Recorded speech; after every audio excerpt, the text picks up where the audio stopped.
Durante nossa vida neste mundo, alguns medos nos acompanham. Isso começa cedo. Se você já criou filhos, percebeu que mesmo quando bebês, ainda bem novinhos, eles sentem medo.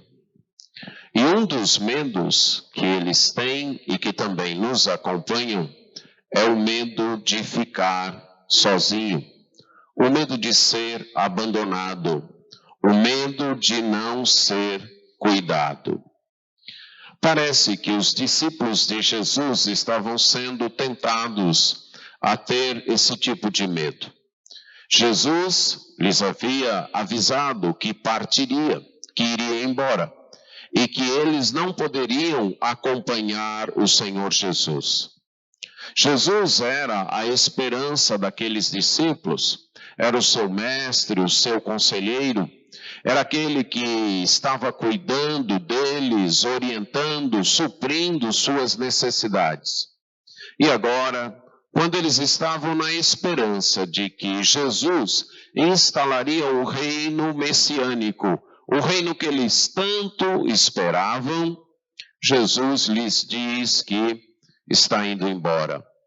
Era normal, então, que sentissem medo do abandono, sentissem o medo de ficar sozinhos neste mundo. Mas Jesus os anima com duas promessas. E é sobre estas duas promessas que nós iremos estudar hoje à noite. Elas se encontram no Evangelho de João, no capítulo 14, nos versos 15 a 21. Mas nós, para entendermos todo o contexto, vamos ler o capítulo 14, do verso 1 ao verso 21. Lembre-se, estamos estudando o Evangelho de João nos domingos à noite.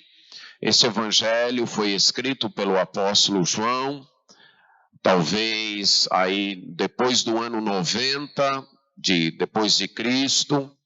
O último evangelho a ser escrito, os outros 3 evangelhos já haviam sido escritos. João está na província da Ásia, mais especialmente na cidade de Éfeso, lidando com judeus interessados no cristianismo e também prosélitos, isto é, gentios que haviam sido convertidos ao judaísmo, mas que agora estão interessados no cristianismo. E João quer lhes escrever, ou João lhe escreve, melhor dizendo, para provar, para evidenciar que o Jesus que ele anunciava, que o Jesus que ele proclamava, que o Jesus proclamado pelo cristianismo é o Messias prometido por Deus e que aqueles que creem e seguem este Jesus têm vida eterna. E nesse texto, João retrata as palavras de Jesus aos seus discípulos da seguinte maneira: não se turbe o vosso coração.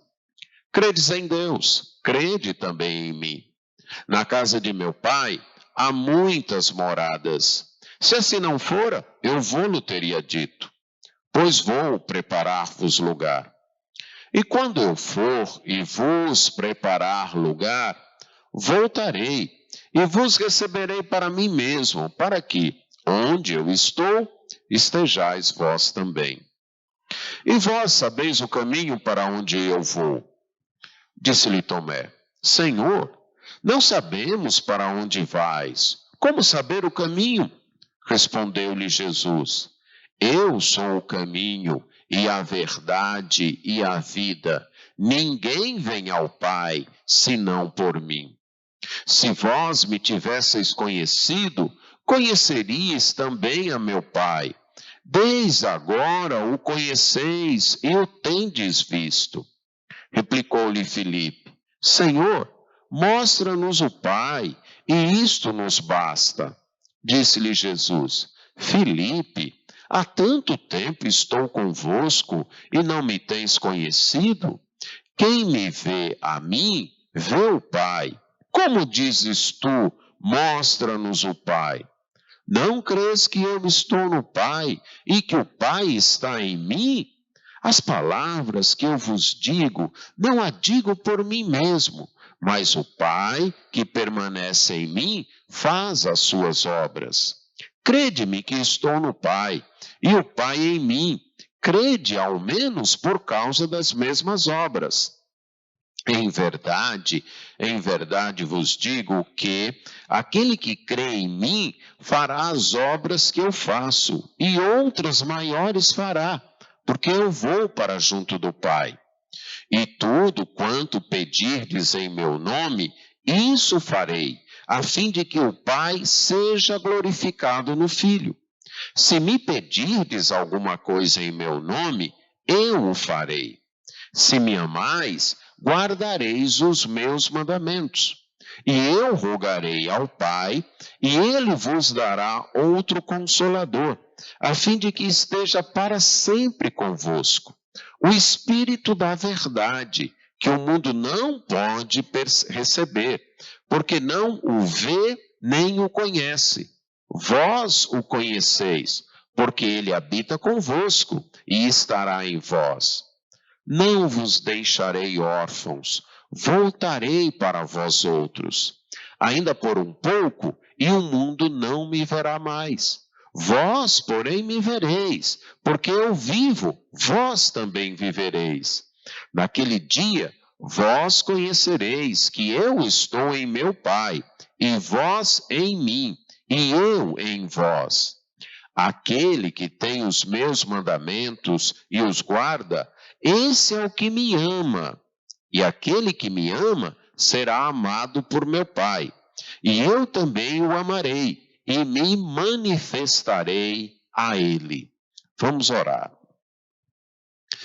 Pai eterno, temos diante de nós a tua palavra, que fala da obra do teu Filho e fala da promessa do Espírito Santo. Dependemos desse Espírito Santo para compreendermos esta palavra e nos apropriarmos da obra do teu Filho. Em nome dele nós pedimos isto. Amém. Jesus aqui está naquela quinta-feira que nós chamamos de quinta-feira da paixão ou quinta-feira da Semana Santa, daquela semana em que Jesus foi preso e crucificado. Então ele está ali com seus discípulos. Antes das 6 da tarde, eles se dirigiram ao cenáculo. Ali eles celebraram a Páscoa. Também o Senhor Jesus lavou os pés dos discípulos. Depois ele instituiu a ceia. Falou de sua traição e num diálogo com Judas, então, que seria o traidor, Judas sai e Jesus começa a falar um discurso de despedida para os seus discípulos. Nesse discurso, como eu disse, Jesus menciona que ele está indo embora e que para onde ele iria, os discípulos não poderiam lhe acompanhar. Os discípulos ficam perturbados com essas notícias. E como eu já disse hoje, era a expectativa deles, dos discípulos. Eles haviam seguido Jesus, alguns deles haviam deixado tudo, deixado o seu emprego. Alguns deles, como João e Tiago, tinham deixado sua empresa, uma empresa de pesca, com barcos, com empregados.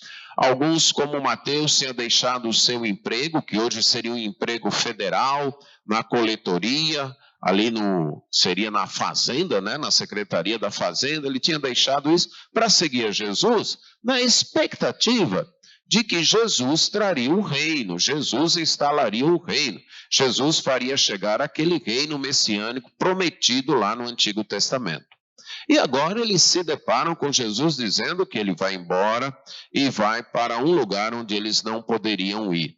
Então, é compreensível que eles tenham ficado perturbados. Jesus então diz para eles: não fiquem perturbados, eu vou voltar para vocês. Começa então vários diálogos, ele responde perguntas de Tomé e de Filipe, e agora ele faz duas promessas. para afastar este medo que tomava conta do coração dos discípulos, em primeiro lugar, Jesus diz: eu vou enviar um ajudador. Ele começou esta frase, essa promessa, com uma condicional: se vocês me amam, vocês vão guardar os meus mandamentos. Nós podemos perceber a ligação com o que Jesus disse anteriormente de duas maneiras. Primeiro, Jesus havia dito: se vocês pedirem alguma coisa em meu nome, eu o farei. E antes ele havia dito: se vocês pedirem em meu nome qualquer coisa ao meu Pai, eu também farei. E anteriormente Jesus havia dado um mandamento que eles deveriam amar uns aos outros. E agora Jesus diz: se vocês me amam, vocês vão guardar os meus mandamentos. Vocês vão guardar o meu mandamento de amar uns aos outros como eu amei vocês. Vocês vão guardar o meu mandamento de pedir ao Pai, de pedir em meu nome, de diante das necessidades e dificuldades de vocês, vocês não vão ficar desanimados e entristecidos. Vocês vão apelar a mim e apelar ao meu Pai. Vocês não precisam de ter essa sensação de abandono, de estarem abandonados. Eu rogarei ao Pai, aliás, tudo que vocês pedirem ao Pai em meu nome, isso será feito. Então peçam. A segunda maneira é que esse tudo que vocês pedirem deve ser consoante este amor a Jesus. Então nós não vamos pedir a Jesus ou pedir ao Pai em nome de Jesus aquilo que está em desacordo com o nosso amor a Jesus. Nós não iremos pedir, por exemplo, que Deus possa fazer com que os nossos pecados deem certo. Não. Isso aí não está conforme o amor a Jesus. Então, os pedidos garantidos aqui, essa promessa de tudo quanto pedirdes em meu nome, isso eu farei. Se pedirdes alguma coisa em meu nome, eu o farei. Esta promessa está resguardada por isso aqui: se vocês me amam, vocês vão guardar os meus mandamentos. Certo? Se vocês me amam, vocês farão pedidos que serão conforme esse amor que vocês têm por mim. Isso aqui nos ajuda também e completa a ideia de que a fim de que o Pai seja glorificado no Filho. Então, os pedidos que nós fazemos a Deus e que Jesus prometeu atender são aqueles pedidos frutos do nosso amor a Deus e que buscam, por causa disso, glorificar a Deus. Mas percebemos também outra coisa nesta condicional que Jesus diz, que o amor precede a obediência, que a obediência é resultado do amor. Se vocês me amam, vocês vão me obedecer. Se vocês me amam, vocês vão guardar os meus mandamentos. Jesus, então, está nos mostrando que não existe, no nosso relacionamento com Ele, não existe amor se não houver obediência. Que eu demonstro o meu amor a Jesus, que eu provo, que eu evidencio, que eu amo Jesus com a minha obediência às palavras de Jesus. Se não houver obediência aos mandamentos de Jesus, eu estou demonstrando que eu não amo Jesus. A maneira, então, que deixa claro, que deixa patente o meu amor a Jesus é a minha obediência.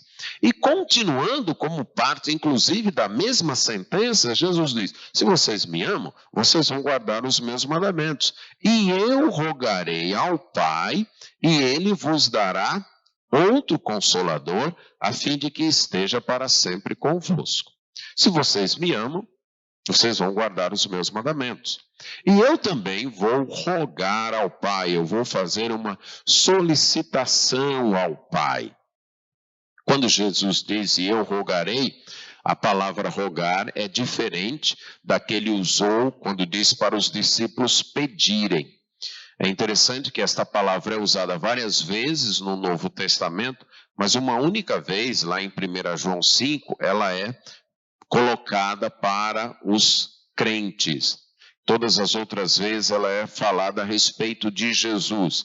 Creio que Jesus está querendo dizer aqui que o seu pedido ao Pai é um pedido entre iguais, não é como nós pedimos. O seu rogo ao Pai é uma solicitação entre iguais. Diz: tudo quanto pedirdes em meu nome, mas aqui ele diz: e eu vou rogar ao Pai, eu vou pedir ao Pai, e ele vai dar um outro Consolador, a fim de que esteja para sempre convosco. Quero destacar também aqui a preocupação de Jesus com os discípulos. Ele está indo embora, mas ele está preocupado com esses discípulos. E ele tem uma solicitação a fazer ao Pai, um rogo a fazer ao Pai. Que esses discípulos não fiquem sozinhos, que esses discípulos não fiquem abandonados, que esses discípulos não sejam deixados à mercê de seus próprios recursos, à mercê deles mesmos. Jesus então diz: eu vou rogar ao Pai. E Jesus tem uma certeza, que o Pai vai atender. Eu rogarei ao Pai e ele vos dará. Eu vou pedir e ele vai dar. Eu vou rogar ao Pai, eu vou fazer essa solicitação ao Pai e ele vai atender. Vocês podem ter certeza disso. E ele vai mandar outro Consolador. Aqui, minha versão usa a palavra Consolador para uma palavra muito rica no Novo Testamento, que só aparece nos escritos de João. Ela aparece 5 vezes, 4 dessas 5 vezes estão nesse discurso final de Jesus, nesse discurso de despedida de Jesus, e uma vez em 1 João.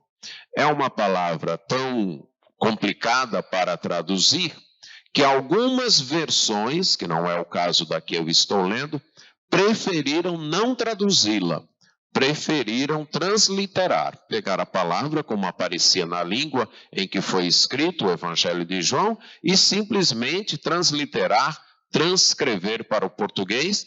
E não sei se a versão que você usa faz isso, seria a palavra paráclito.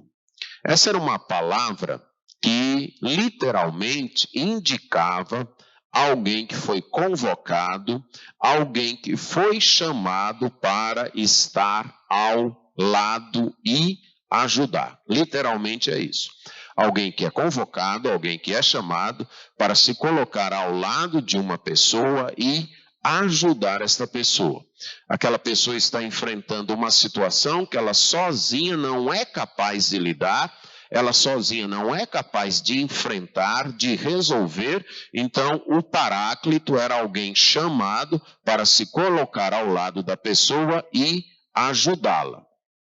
Várias aplicações e até outras versões vão usar, por exemplo, a palavra advogado. O paráclito seria uma espécie de advogado. Inclusive, lá em 1 João, capítulo 2, verso 1, é assim que ela é traduzida falando de Jesus Cristo. Por quê?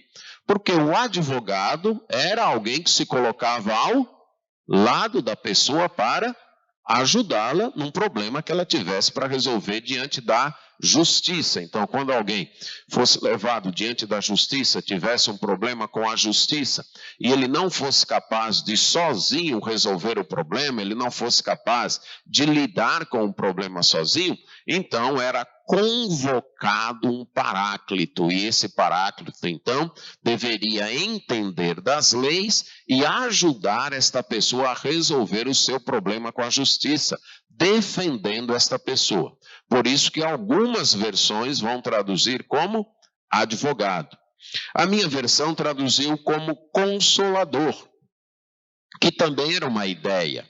Aqui é aquele que se coloca ao lado da pessoa que está no momento de angústia, no momento de aflição, e se coloca ao lado simpatizando com a pessoa, empatizando com a pessoa, para ajudá-la a sair daquela situação de angústia, sair daquela situação de tristeza. Muito próximo a essa palavra está a palavra confortador, mas confortador no seu sentido mais original. E penso eu que provavelmente se a palavra confortador na nossa língua tivesse mantido esse sentido original, seria a palavra mais adequada para traduzir o Paráclito aqui. Porque confortador, como a palavra diz na etimologia da palavra, é aquele que traz força. É aquele que vem e infunde força, e dá poder. É aquele que vem com poder, com força, aquele que vem para fortalecer a pessoa e ajudar a pessoa a enfrentar os desafios da vida. Então é alguém que vem e se coloca ao lado para trazer força, para trazer poder, para capacitar a pessoa a enfrentar as dificuldades e desafios da vida. Uma outra maneira de traduzir foi conselheiro, aquele que se coloca ao lado para ensinar, para orientar, para apresentar a saída melhor para uma situação difícil. E ainda, que seria um sentido mais geral, que engloba tudo, um ajudador. Alguém que se coloca ao lado para ajudar a pessoa.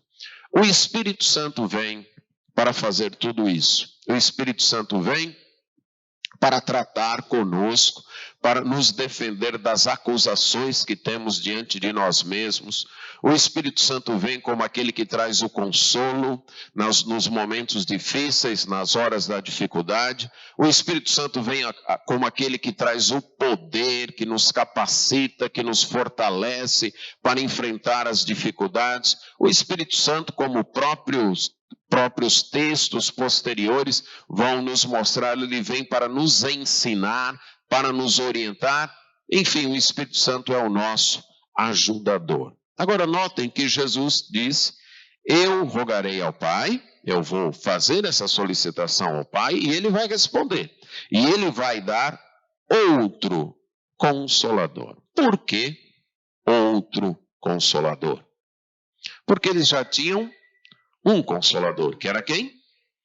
O próprio Jesus Cristo. O Jesus Cristo também era um paráclito para eles. Jesus estivera com eles durante todo aquele tempo.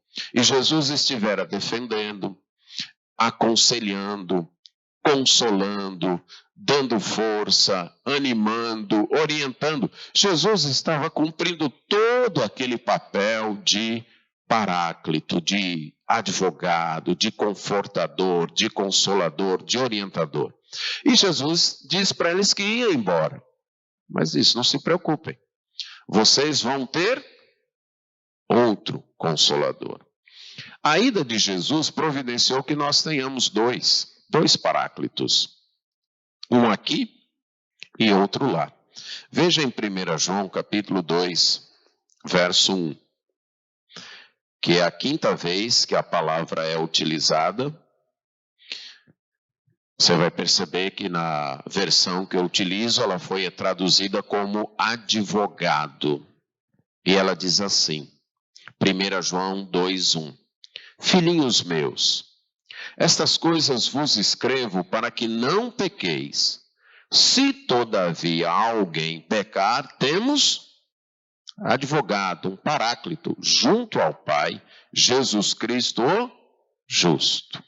Nós temos então dois ajudadores divinos, dois ajudadores infinitos, um ao lado do Pai, funcionando como nosso advogado, funcionando como aquele que mostra para o Pai que o nosso problema do pecado está resolvido e foi resolvido por Ele mesmo. Então, essa é a ideia desse advogado, é um advogado defensor. Ele está lá diante do Pai e quando nós somos acusados por causa dos nossos pecados, Ele então diz, olha, por estes pecados eu já paguei, esse problema eu já resolvi, já está resolvido. Temos então este ajudador, este advogado na Suprema Corte do Universo. na corte celestial, no Supremo Tribunal, aquele que realmente irá julgar no fim de tudo, o Tribunal Celeste. Temos esse advogado lá, Jesus Cristo, o justo. Temos esse Paráclito lá. Mas temos outro aqui. Voltando a João 14, e eu rogarei ao Pai, e ele vos dará outro Consolador, a fim de que esteja para sempre convosco. Jesus estivera com eles por um tempo, e Jesus iria embora. Mas esse que seria enviado pelo Pai estaria para sempre, estaria sempre com eles, para animar, para fortalecer, para ajudar.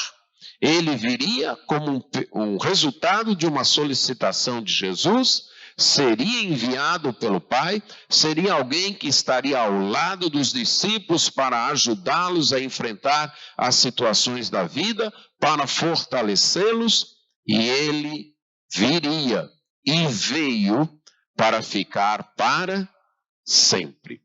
Até então, o Espírito Santo não havia sido dado. Vocês estão lembrados que lá no Evangelho, aqui mesmo no Evangelho de João, no capítulo 7, João então nos faz o próprio autor do Evangelho nos faz um comentário no verso 39, quando Jesus Cristo falou que quem cresce nele, do seu interior fluiriam rios de água viva. Aí João explica o que seriam esses rios de água viva. Aí no verso 39 ele diz, isto ele disse com respeito ao Espírito, que haviam de receber quem? Os que nele crescem. Pois o Espírito até aquele momento não fora dado, porque Jesus não havia ainda sido glorificado. Então, quando Jesus fala aqui desse Consolador, ele está falando desse Espírito Santo. E é isso que ele demonstra no próximo versículo. Quem seria esse Consolador? O Espírito da verdade. Aquele Espírito que vem para testemunhar a verdade. Aquele Espírito que vem para orientar, para ensinar, para testemunhar a respeito do próprio Jesus, que como ele havia dito anteriormente, ele era o caminho, a verdade e a vida. Esse Espírito Santo vem então para testemunhar de Jesus. Esse é o seu papel, colocar-se ao lado para nos animar, para nos ajudar, ensinando, orientando e mostrando a verdade que é Jesus Cristo, nos levando a ver de fato quem é Jesus Cristo. Esse Espírito da verdade, o mundo não pode receber, Jesus diz. Esse Espírito da verdade seria rejeitado pelo mundo, tal qual Jesus também foi. O mundo rejeitou o primeiro Consolador, o primeiro Paráclito enviado, que foi Jesus Cristo. E rejeitaria também o segundo, o Espírito Santo. O mundo também rejeitaria. Ele diz, o mundo não pode receber. E por que o mundo não pode receber? O mundo não consegue ver nem o conhece. A palavra ver, o verbo ver, é usado várias vezes em João, esse aqui, e normalmente com a ideia de não apenas tomar ciência de um objeto ou de um acontecimento, mas perceber o que aquilo significa. Por exemplo, a mulher samaritana, lá em João 4,19, ela diz, Senhor, eu vejo que tu és profeta. Agora, como foi que ela viu que Jesus era profeta? Estava escrito na testa de Jesus? Ou Jesus usava alguma roupa ou alguma coisa que indicasse que ele era profeta? Não. Ela viu Jesus, ela conversou com Jesus, porque uma realidade espiritual para o mundo, como nós lemos no Salmo que foi lido hoje no nosso culto, estão lembrados do Salmo que foi lido? Está lembrado? Certo? Então, já que não há Deus, ele se acha livre para fazer tudo o que ele acha direito fazer, o que ele crê que é direito dele fazer. Então, o mundo não consegue perceber o Espírito Santo. O mundo não conhece o Espírito Santo. E porque não conhece, porque não consegue perceber, ele também não pode receber o Espírito Santo. O Espírito Santo vem, então, para os discípulos de Jesus. O Espírito Santo se coloca ao lado, vem como ajudador, vem como fortalecedor dos que seguem a Jesus, daqueles que consideram a realidade espiritual, daqueles que perceberam que a vida não é só isso que a gente vê. A vida não é só essa realidade material. Há algo além, há algo depois da morte, há algo além da vida física. Para aqueles, então, que consideram isso, que creem em Jesus, como Jesus diz, mas vós o conheceis. Ele habita convosco e ele estará em vós. Esse Espírito Santo já se fazia presente na pessoa do próprio Jesus Cristo, né? O próprio Jesus havia sido ungido com Espírito Santo. Ele mesmo diz em Lucas capítulo 4, o Espírito do Senhor me ungiu. Durante sua vida terrena, Jesus foi guiado, dirigido pelo Espírito Santo. Os milagres que ele realizou foi no poder do Espírito Santo, como diz Atos capítulo 10. Então Jesus, durante toda a sua vida terrena, durante a sua encarnação, ele foi guiado pelo Espírito. O Espírito, então, já estava presente entre os discípulos. Mas um dia, o Espírito Santo estaria nos discípulos. Estaria dentro dos discípulos. E isso aconteceu, então, no Pentecostes. Quando o Espírito Santo veio, formando a igreja do Senhor Jesus Cristo, trazendo os discípulos a formar uma nova unidade com Cristo, o Espírito Santo também passou a habitar nos discípulos, naqueles que seguem a Jesus Cristo. Jesus prometeu isso. Eu vou embora, mas eu vou falar com o Pai. E com certeza ele vai mandar um outro ajudador. E esse vai ficar para sempre com vocês. É o Espírito que testemunha da verdade. É o Espírito que anuncia, que ensina a verdade. O mundo não conhece, não vai receber porque não conhece. O mundo não tem interesse na verdade.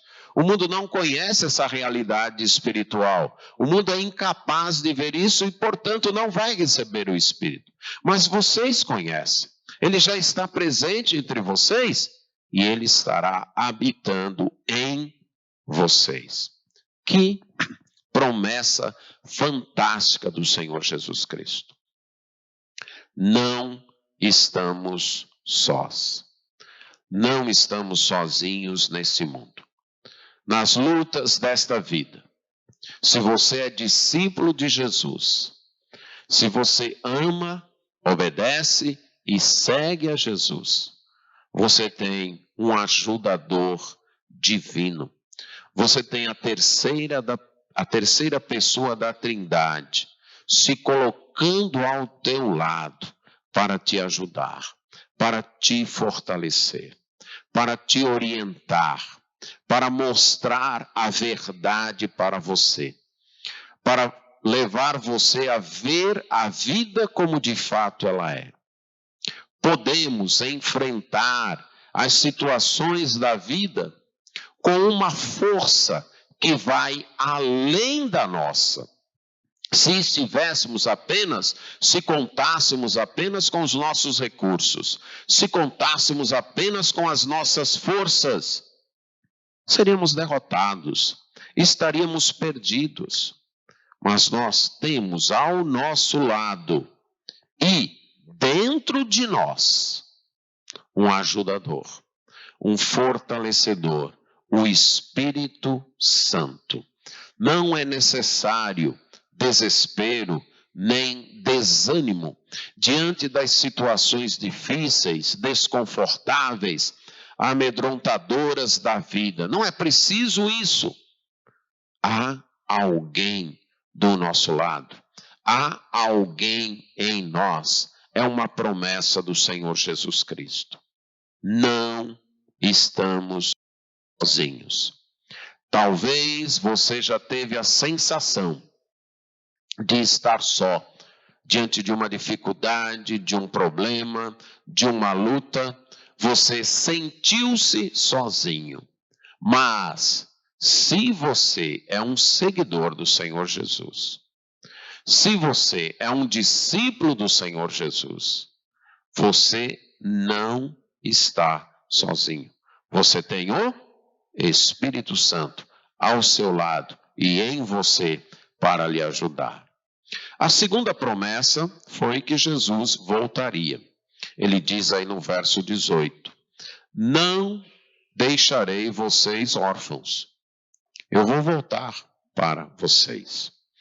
A palavra órfão aqui dá a ideia de alguém abandonado, de alguém que não tem quem se importe, quem cuide, de alguém aí que perdeu pai e mãe e agora está sozinho no mundo sem ter quem cuide. Jesus usa a palavra, mas num sentido figurado.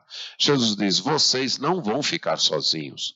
Vocês não vão ficar sem quem cuide de vocês. Isso não vai acontecer. Eu não vos deixarei órfãos. Você já parou para pensar nesta promessa? Jesus disse para os seus discípulos: eu não vou deixar vocês sozinhos. Eu não vou deixar vocês órfãos. Talvez algumas pessoas já fizeram essa promessa para você, de nunca te deixar sozinho. Não vou deixar vocês sozinhos. Eu não vou abandonar vocês. A minha ida não é uma ida de quem está abandonando. Eu vou voltar. Quando a gente pensa nessa volta de Jesus, podemos pensar em 3 fases, podemos dizer assim, dessa volta. Houve um momento em que ele voltou, depois dele ter ido para a cruz e para a morte, e como nós cantamos aqui, a cruz não foi seu fim, ele ressuscitou. Ele voltou e ficou um tempo com os discípulos. Isso é uma fase que não esgota, mas que é parte integrante da promessa da volta, porque se ele não tivesse ressuscitado, ele não teria como voltar, ele não teria como ir ao Pai e depois voltar. Então a ressurreição foi um penhor dele, uma garantia antecipada de que eu vou voltar. Mas teve um outro penhor que ele deu da sua volta, uma outra garantia que ele deu, que foi o quê? Exatamente o Espírito Santo, o Paráclito, né? Que lá em 1 Coríntios é tratado como um penhor, né? O que é um penhor? É uma garantia que você dá de que você vai voltar para resgatar aquilo que é seu. E é dito que o Espírito Santo é isso. Então Jesus deu uma outra garantia, que foi o Espírito Santo. Nós não ficamos só de maneira nenhuma. Ele enviou o Espírito Santo. Mas é interessante que nem a volta do Jesus ressuscitado aqui para estar com os seus discípulos e nem o envio do Espírito Santo esgotam toda essa promessa. Porque como ele disse lá no início do capítulo, na casa do Pai há muitas moradas, ele iria, mas ele iria voltar para nos levar para estas moradas. Então Jesus diz: eu vou voltar. E vocês não estão ficando sozinhos. Eu vou voltar. Ele diz: ainda por um pouco, e o mundo não me verá mais. Daqui a pouco o mundo não vai me ver mais. O que ele quer dizer com isso? Daqui a algumas horas, eu serei preso, serei julgado, serei crucificado e serei sepultado. E o mundo não me verá mais. O mundo não mais irá me ver. Mas vocês vão me ver. Vocês vão me ver. E os discípulos viram Jesus pós-ressuscitado. É interessante que eu não me lembro de um relato de aparição de Jesus ressuscitado para quem não era seguidor de Jesus, certo? O apóstolo Paulo vai dizer que ele apareceu a mais de 500 irmãos. A aparição de Jesus foi para os discípulos de Jesus. E eles se tornaram testemunhas desta ressurreição. Mas não apenas isso, no segundo penhor, ele vem no Espírito Santo, que ele já disse, o mundo também não vai ver. O mundo não vai perceber isso. O mundo não vai experimentar isso. Mas vocês vão me ver. Vocês vão me ver vivo. E por isso vocês também vão viver. Eu vou vencer a morte. Eu vou obter a vitória sobre a morte. Eu vou provar aquilo que eu reivindiquei. Que eu sou o caminho, a verdade e a vida. Eu vou provar a minha promessa de que eu dou vida eterna. De quem me segue tem vida. Eu vou provar isso. Como?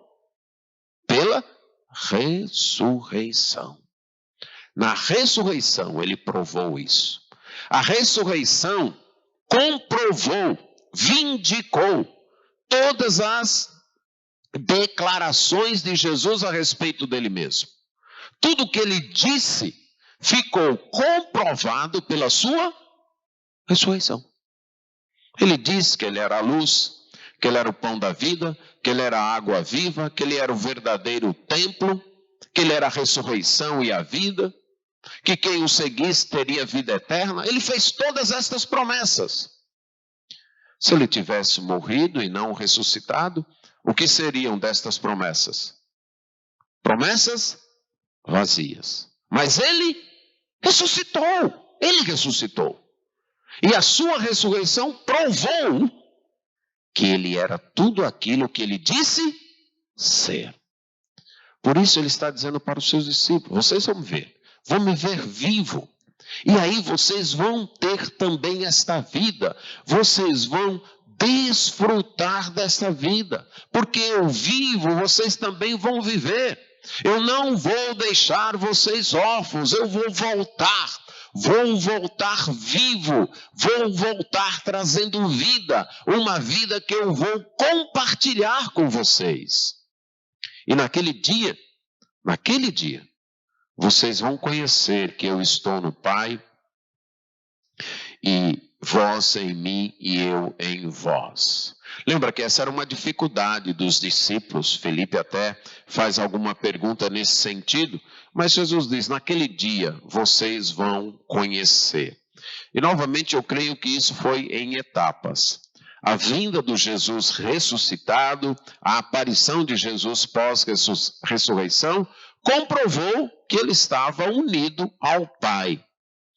A vinda do Espírito Santo ligou os discípulos de Jesus a Jesus e Jesus aos discípulos. E essa é a ideia da expressão bíblica, batismo no Espírito Santo, conforme 1 Coríntios, capítulo 12, verso 13. A pessoa é imersa em Cristo, é unida a Cristo, é colocada em Cristo, numa unidade, então, que é uma unidade de amor, uma unidade legal. Ela agora, diante de Deus, ela é vista através de Jesus Cristo. Jesus Cristo, então, a representa diante de Deus. E Jesus diz isso, eu não vou deixar vocês sozinhos, eu vou voltar. Por um pouco o mundo não vai me ver mais, mas vocês vão me ver. E vocês vão ter a vida que eu tenho. E naquele dia vocês vão conhecer que eu estou no Pai. Mas não apenas isso, que eu estou no Pai. Vocês vão conhecer que vocês estão em mim e eu estou em vocês. Há uma ligação entre nós. Nós estamos unidos por laços de amor. E aí ele completa o pensamento quando ele diz: aquele que tem os meus mandamentos e os guarda, esse é o que me ama. Repete aquela ideia, agora de uma forma invertida. Se vocês me amam, ele disse no início, vocês guardam os meus mandamentos. Agora ele diz: aquele que tem, aquele que possui, aquele que conhece os meus mandamentos e os guarda, aí ele enfatiza: esse aí é o que me ama. É esse aí que me ama. Novamente, conhecer e guardar, isto é, obedecer os mandamentos de Jesus, é a prova que nós amamos Jesus. O amor a Jesus não é só feito pelo entusiasmo, pela emoção de um cantar, também isso, mas não só. O verdadeiro teste, a verdadeira prova de que eu e você amamos a Jesus é a obediência. É nossa disposição para obedecer Jesus. Vamos lembrar disso. É a segunda vez, e Jesus vai dizer isso outras vezes, nesse mesmo sermão aos discípulos, mas é a segunda vez que ele diz isso em pouco tempo. Aquele que tem, aquele que conhece os meus mandamentos e guarda os meus mandamentos, esse aí que me ama, é esse aí que me ama. Então nós temos um modo de averiguar o nosso amor por Jesus. Conhecemos os mandamentos de Jesus, guardamos os mandamentos de Jesus, obedecemos a Jesus. É isto que prova, é isto que sinaliza o nosso amor a Jesus. Até que ponto você está disposto a ir no seu amor a Jesus? Você está disposto a ir no seu amor a Jesus apenas naquilo que lhe é conveniente? Naquilo que lhe é confortável? Numa frequência dominical aos cultos, mas o restante de sua vida você carrega como bem entende, você leva como bem entende, sem tomar conhecimento, sem nem procurar saber o que Jesus tem a dizer sobre isso, quais são os mandamentos, as ordens e ensinamentos de Jesus sobre isso. Você simplesmente leva a vida, você não está nem aí para saber. E mesmo quando sabe, e mesmo quando toma conhecimento, você não tem a disposição de obedecer. Você não está disposto a seguir. Ouça o que Jesus diz. Aquele que tem os meus mandamentos e os guarda, esse é o que me ama. É esse o que me ama. Podemos cantar, passar a noite cantando que amamos a Jesus. Podemos falar milhões de vezes que amamos a Jesus. Isso não estaria errado, desde que obedecêssemos a Jesus. Mas quando nos deparamos com uma situação em que tem o nosso desejo, em que tem a nossa vontade, em que tem o nosso querer,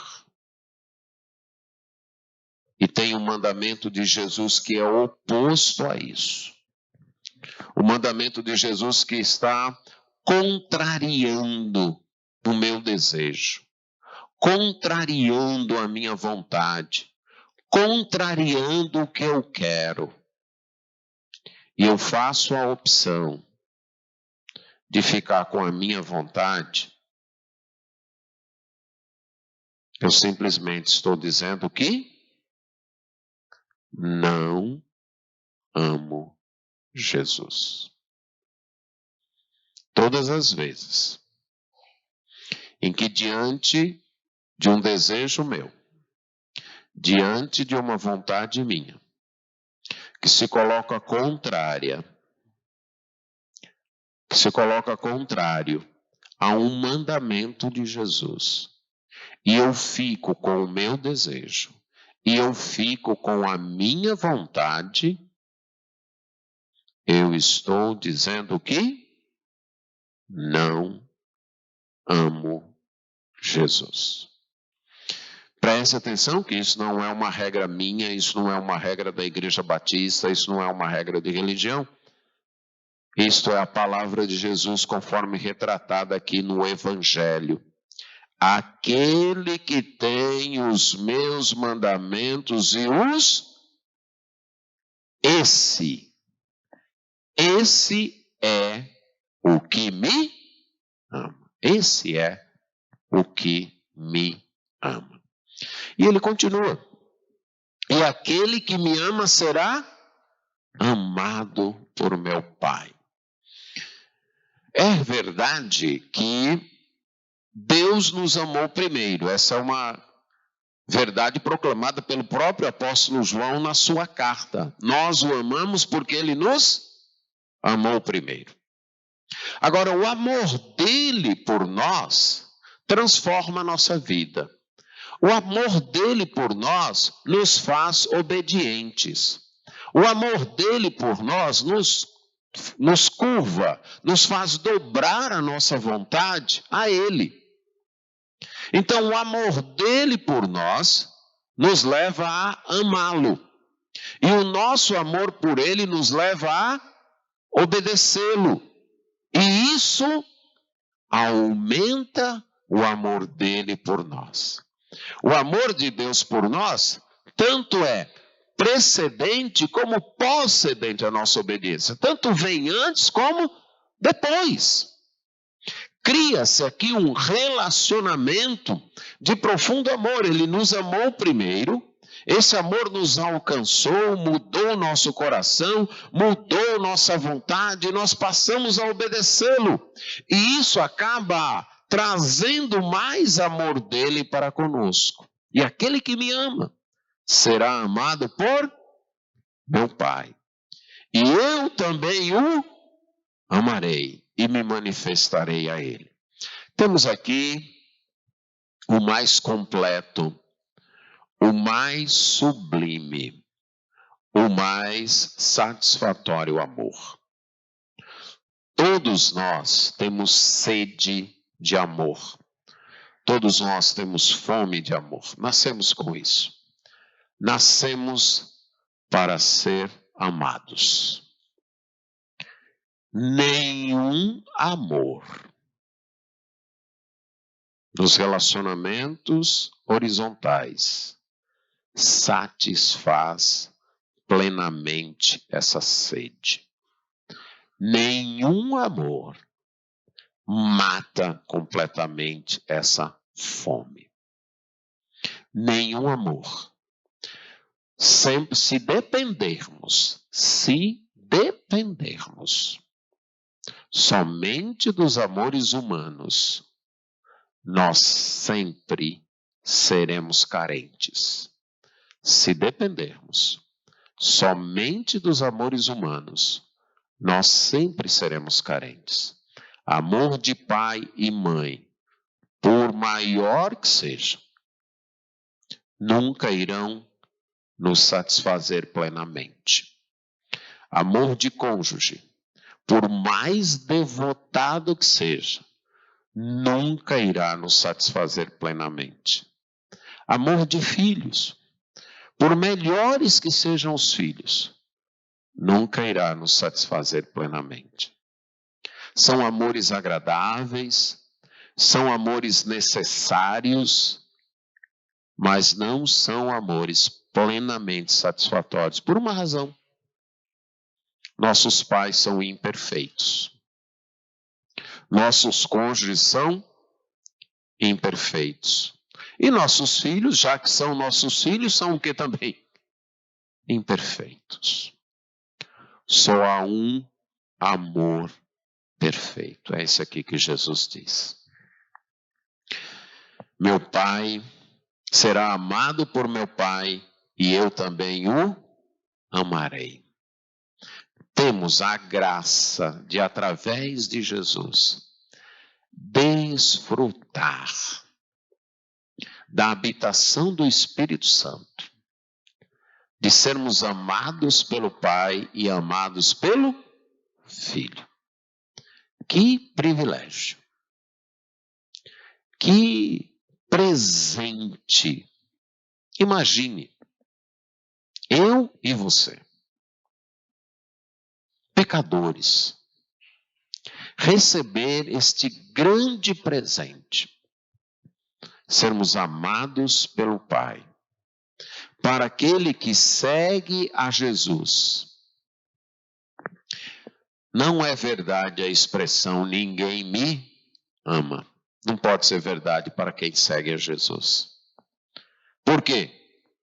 Porque ele é amado pelo Pai e é amado pelo Filho.